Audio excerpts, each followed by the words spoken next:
classified me with hand-heart syndrome.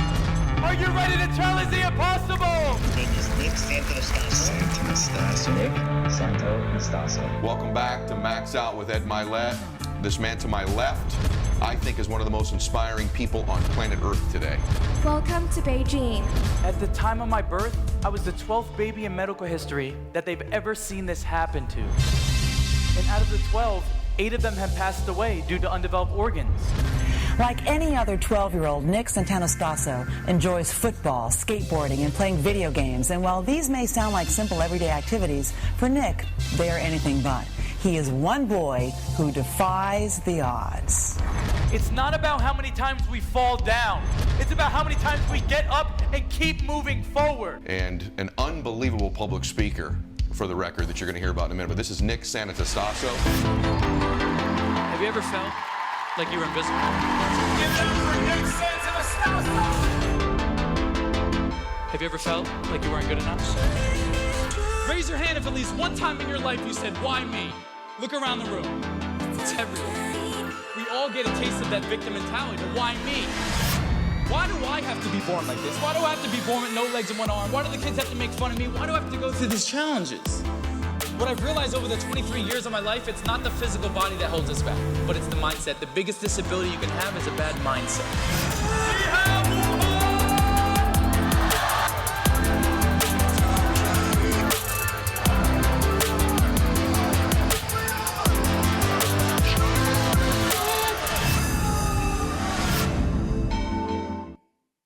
Please join me in giving a very warm welcome to Nick to the stage.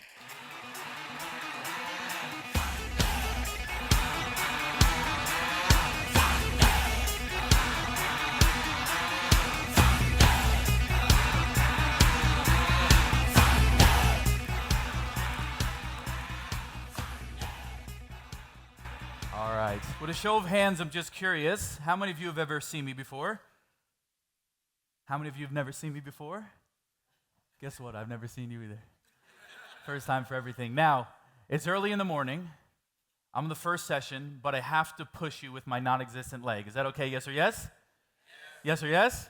Okay, great. Now, for those of you that may be asking, why is the guy with no legs and one arm on stage? Well, the truth is, there's much more than me of the no legs and one arm. I've actually spent the last 8 years of my life gathering data of people just like you, employees, organizations, government entities. I've spent the past 8 years studying communication and psychology.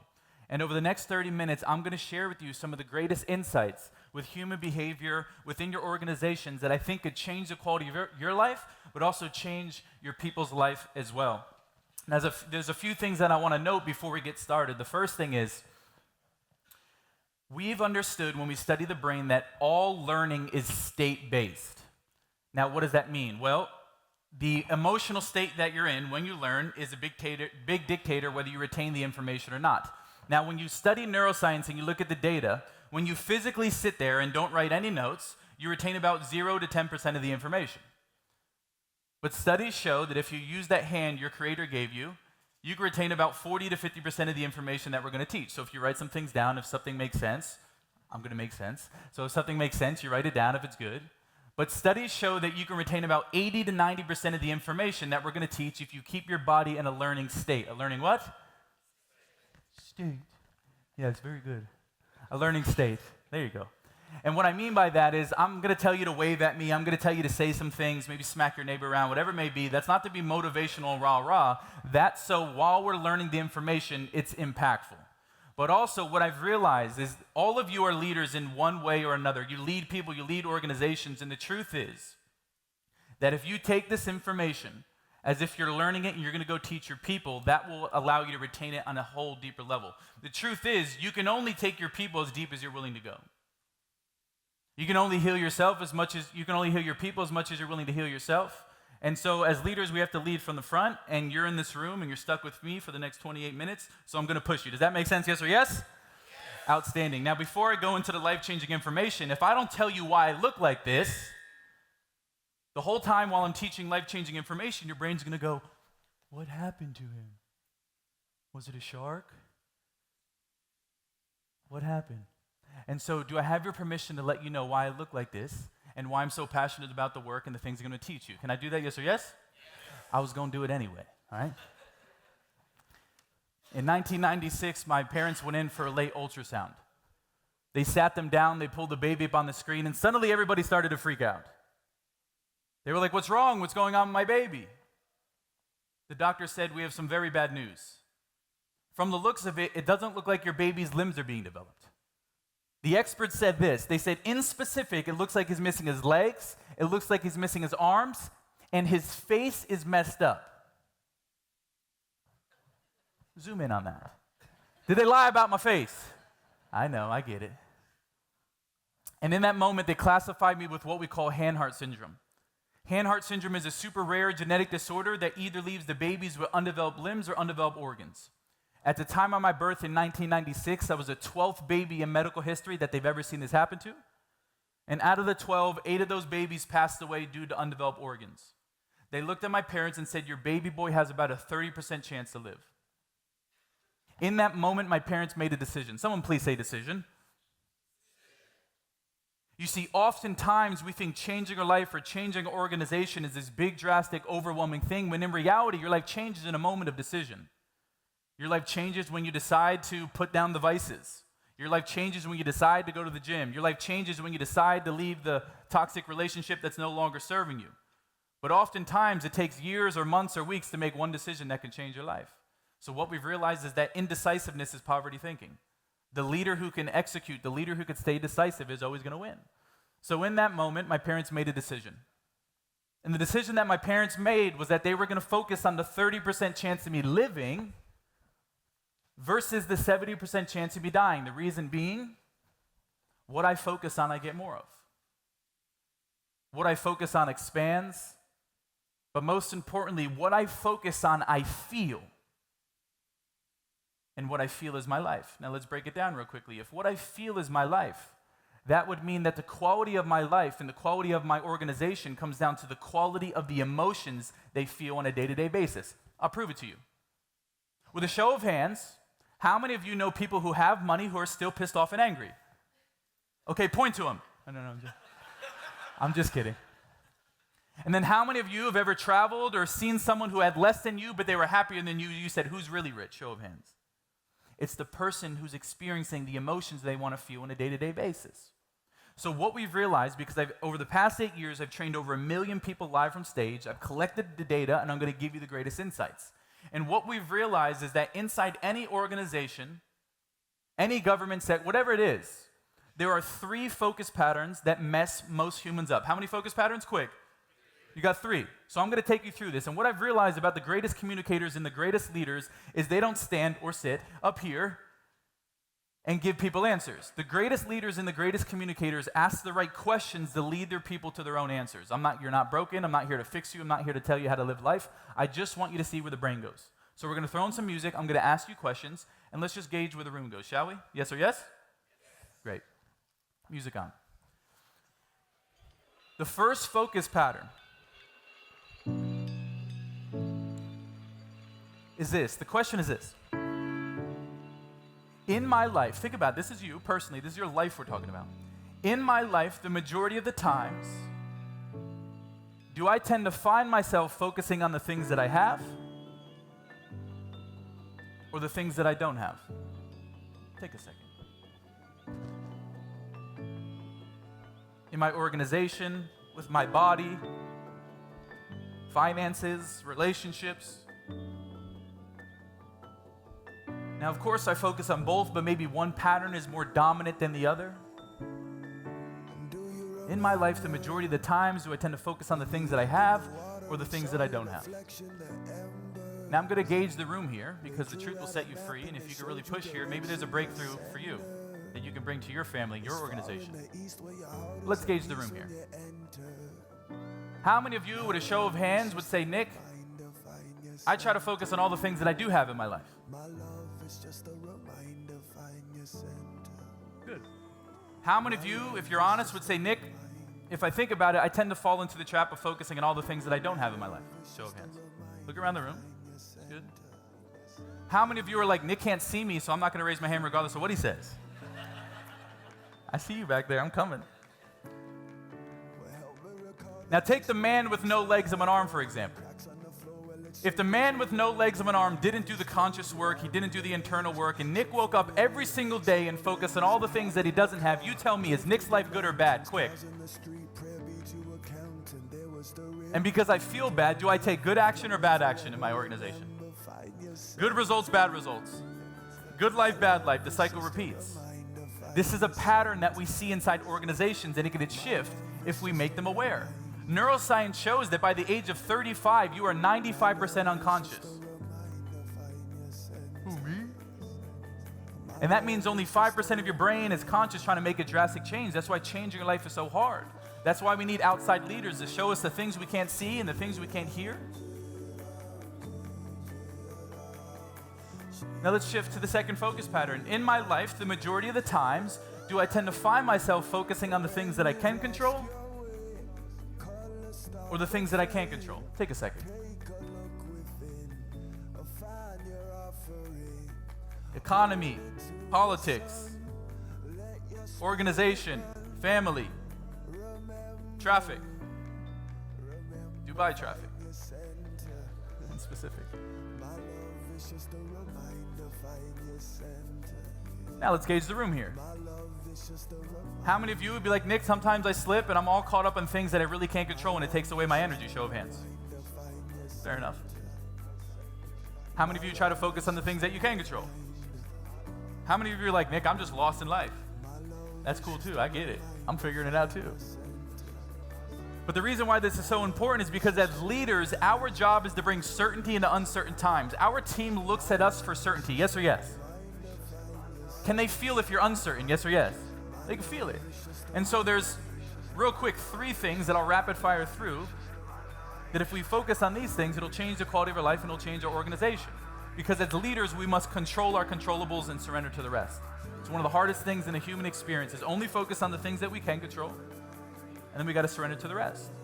So the first thing that you can control and your people can control that will change your life, I'm teaching in this moment, is your focus. Can you control your focus? Yes. How fast can you shift your focus? I don't have fingers, so you snap them for me. Come on, snap them. Let me hear them. There you go. You could change your focus that fast. Your people can change their focus that fast if they're aware of it. So understand that if you're in a negative state, in a not so good state, you created it. And you can get out of it. So the first thing that you can control is your focus. The second thing that you can control, which you are also exercising in this moment, is the content you consume on a day-to-day basis. You are what you eat.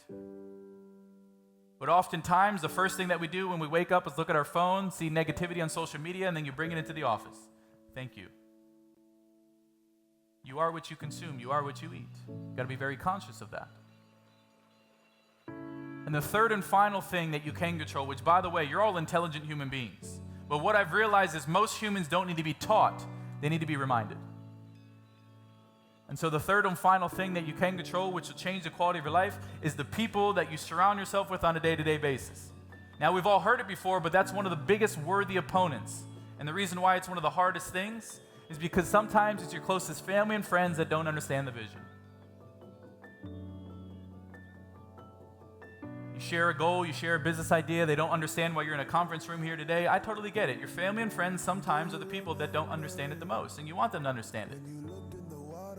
But please don't go home after this and sit Uncle Bob down. Say, Uncle Bob, there was this guy at this conference, he had no legs, one arm. He told me to cut you off! Don't do that. It makes me look really bad. But if you're up for it, I want you to jot it down. There's just people in your life right now that you need to love from afar. You want to have a terrible year? Share your big goals with someone with a small mind. Sometimes there's just specific conversations and specific ideas and specific insights that you can't share with some specific people. So some people in our life that we need to love from afar. Now we shift into our final focus pattern. Our final focus pattern is this. In my life, the majority of the times, do I tend to find myself focusing on the past,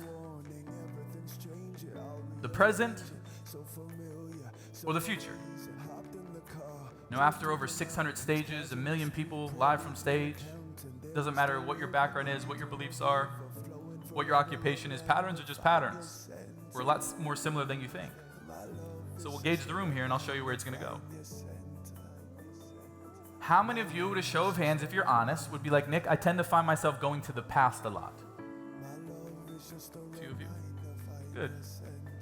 Now, just to educate you so you know why you go to the past, is the brain loves to remind you of all the things you suck at. The brain loves to remind you of all the times things didn't go your way, all the times your ideas got shot down, because it doesn't want you to try it again.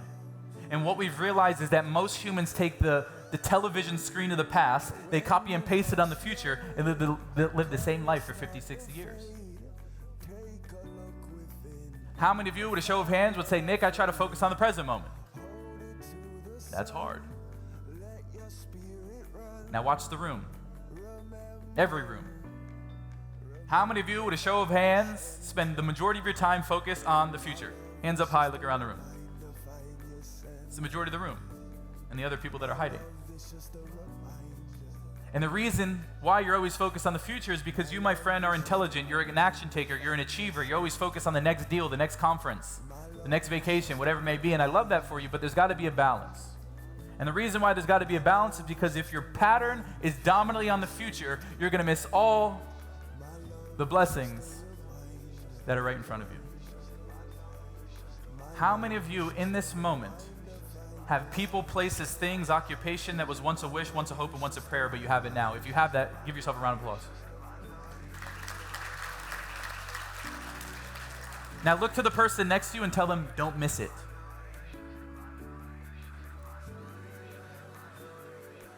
Now look to the other person so they don't feel isolated, and tell them, don't miss it.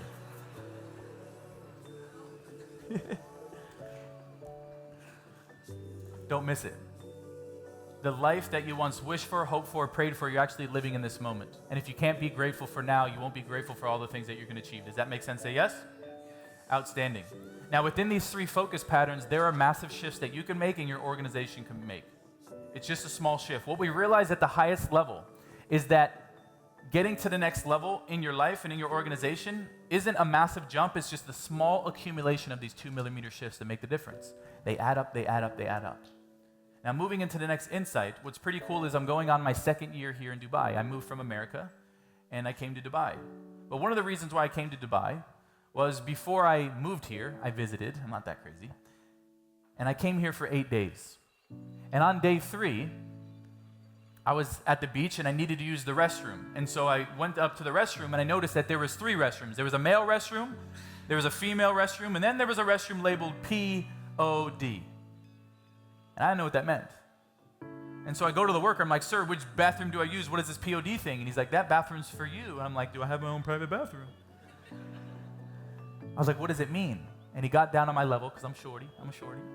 He got down on my level, he said, Nick, here in UAE, we don't use the word handicap or disabled. The leadership changed the word. We actually use the term people of determination. And it changed my life. It changed my life because I realized from the leadership down, they were changing the meaning, which was going to change the experience.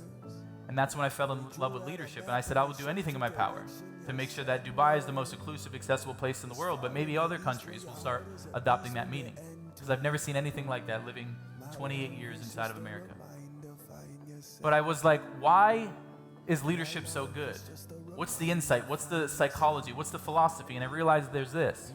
There's 3 dimensions to a leader, or 3 dimensions to hospitality. How many dimensions? Quick. There's 3.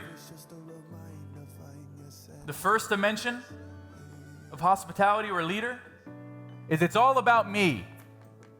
It's all about my needs. And the moment my needs don't get met, I leave. Done. Halas. I run away. It's not for me. And then you move into the second dimension of a leader. And by the way, we were taught, with a show of hands, how many of you have ever heard of the term win-win? It's got to be a win-win scenario, win-win situation. As leaders, it's got to be a win-win. Then we move into the second dimension of a leader. And the second dimension of a leader states, if you scratch my back, I'll scratch yours. If you bring 5 marbles to the table and I bring 4, it's not fair. The deal's off. It's got to be even. But what we don't realize is then you turn into a transactional leader. It's all transactional. This not only falls and bleeds into the organization, but in intimate relationships. If she doesn't do this, I'm not going to do this. If he doesn't do that, I'm not going to do this. And then next thing you know, you're horse trading. Everything's transactional. And all I'm doing here is making you aware. All the levels are great. We need all the levels, but I just want to show you where you are and where you could be because it could change your organization forever. And then you move into the highest level of leadership or highest level of hospitality. And this is what the UAE leaders, incredible leaders, have done. And the third dimension of a leader states this, if you want to jot it down. Your needs are my needs. And the moment I meet your needs, my needs get met. What a gift and what a blessing. If you want to take your people, your organization, your service, your fulfillment to the next level, you have to obsess over your people's needs more than they know their needs. Do more research on their problems and their needs and the things that they're struggling with than they even know. And then you can over-deliver, because what we've realized is the person who brings the most value to the marketplace wins. The person who over-delivers the most will win. Everything that I'm doing, I'm obsessed with needs. Nick, can you come speak? Yeah, well, what are your problems? What are your challenges? What are your people struggling with? Because I know if I can go so deep on the needs, I will bring more value than anyone else in the marketplace. What a gift and what a blessing. With a show of hands, how many of you are committed to ascending to the third dimension of leader? Good. Outstanding. Put your music down. We're good. Now I have a few minutes. My shortest seminar is 14 hours. I have 30 minutes. All right, so I got a couple more minutes left, and I want to give you a few more insights if I can squeeze them in. Now, I fly a lot. And when I was in America, I was going to the airport. And does anyone know what happens when you go to the airport in a wheelchair? You get to skip the line, right? Focus on my strengths. And so I skipped the line. And they bring me into the plane, and this was a Southwest flight, so that means it's first come, first serve. And so they brought me down into the plane. I was the first person in the plane, and there was a 3-seater row, and I sat towards the window, so 2 of the people can have the best seats in the plane. And I remember the flight attendant saying, "Honey, this is going to be a full flight." I said, "No worries, I already got my seat." And the plane started filling in. The plane started filling in, and people are looking at me and then looking away, or, "Hey, look at that guy." And after a couple minutes, I realized that no one wanted to sit next to me. And I'm trying to be a man, I'm trying to be tough.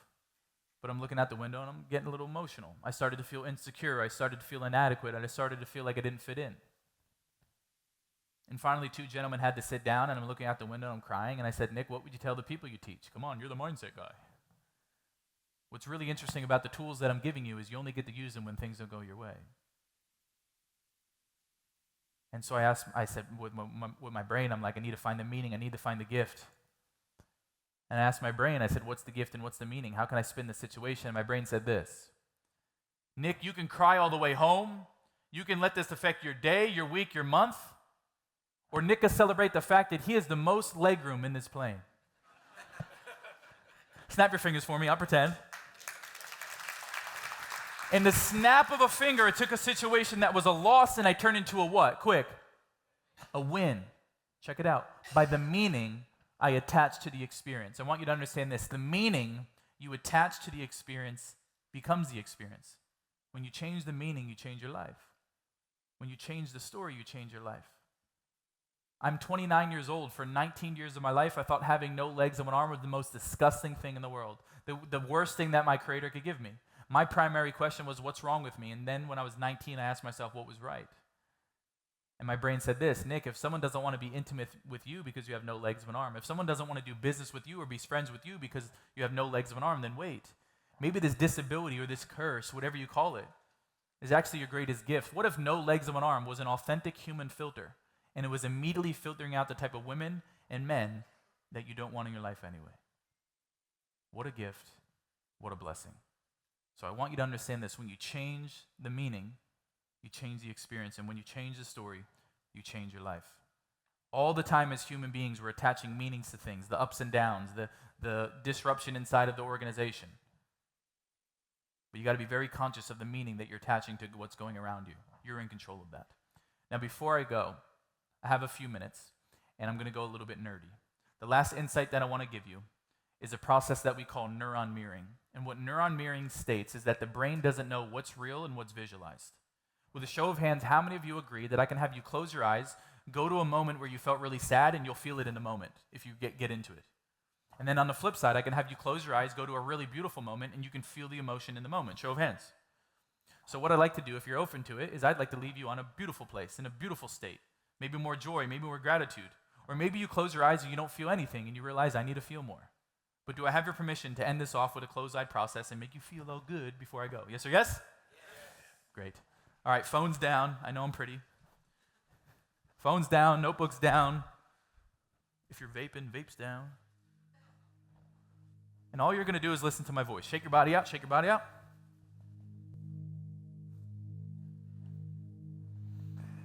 I'm going to do it with you. All we're going to do, eyes closed, just listen to my voice. We're going to start off with 6 deep breaths. And how we're going to do the deep breaths is we're going to breathe deep through the nose and out of the mouth like we're blowing out of a straw on my cue. Deep breath in. Deep breath out. Deep breath in. Deep breath out. Deep breath in. Deep breath out. Deep breath in. Deep breath out. Deep breath in. Deep breath out. Now make this last deep breath your deepest breath in. Deep breath in. Deep breath out. I want you to put your hands over your heart.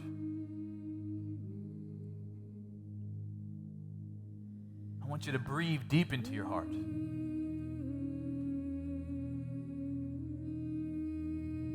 Give thanks for your heart. Because what's so amazing about your heart is that it was given to you. It was a gift. You didn't have to work for it. And the moment that heart stops, so does life. What a gift.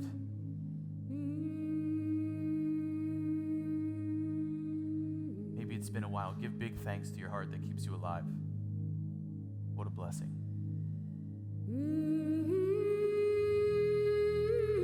Now I want you to travel back in time to a moment in your life that you can feel extremely grateful for.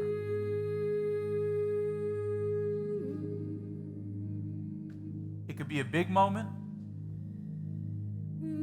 a small moment, maybe a birth of a child, your wedding, but a moment for you that you can feel extremely grateful for.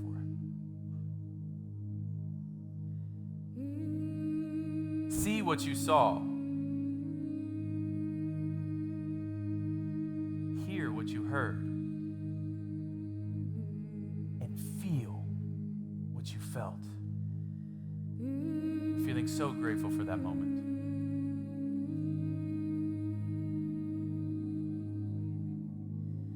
And when you have that moment, just say, yes.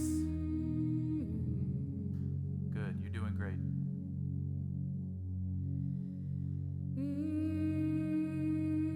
Now let's travel to another moment. I want you to go to a moment in your life where you felt so proud of yourself. A moment for you where you felt so proud of yourself.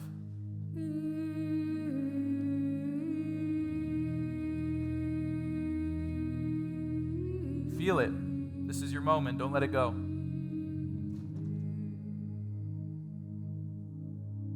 See what you saw.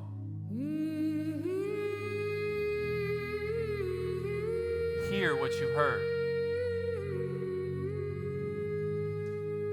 And feel what you felt.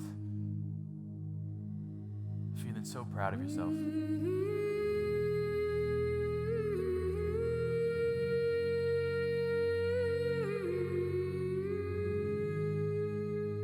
when you have that moment, just say, yes. Good. Let's go to one more moment. I want you to go to a moment in your life that felt coincidental. Where you felt as if you were at the right place at the right time.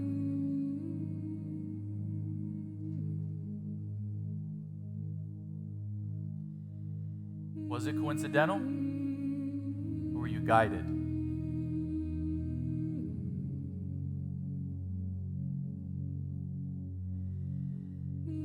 See what you saw. Hear what you heard. And feel what you felt of being guided.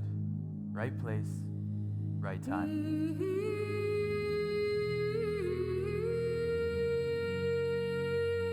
And when you have that moment, just say, yes. Good.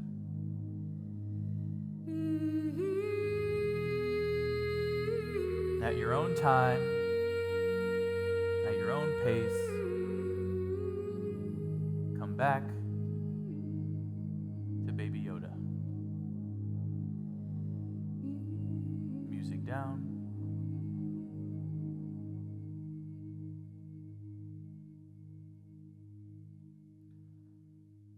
There's two types of people in the room. I love both of you. One person felt something. The other person is confused. But feeling is a muscle, and if you don't use it, you what? Lose it. And oftentimes, we live in a society where we soothe. Instead of feeling, we distract with food, vices, TV. And I think one of the greatest things that I could help you do is come back home to you before the world got a hold of you. To feel. More heart-centered leaders and not just head-centered leaders. I think that's one of the greatest gifts we can bring back to our people and our organization. Now, before I go, I'm going to have you pull out your phone. Not to take a picture of me, but please pull out your phone. I believe it's rooms like this where we can change the world together. People like you are my arms and my legs that help us get the message out there and help inspire and take our organizations to the next level. And so I want to invite you to connect with me. We're going to throw up a QR on the screen. If there's any way that I can serve you, if there's any way that I can serve your family, if there's any way that I can serve your organizations, I would love for you to connect with me. Because I believe once you're exposed, you can never be unexposed. Once you see Nick, you can never unsee Nick. And if we can bring these tools and these insights into our organizations, I believe that we can make a massive difference in the world. I'll end with this. Some of you may be in a dark time. You just play it off very well. Trust me, I've been there. Maybe life is testing you. Maybe you think you're on your last straw. And I'll end with this. Your blessing has already been prepared. You, my friend, are just getting prepared for your blessing. Thank you so much for having me today.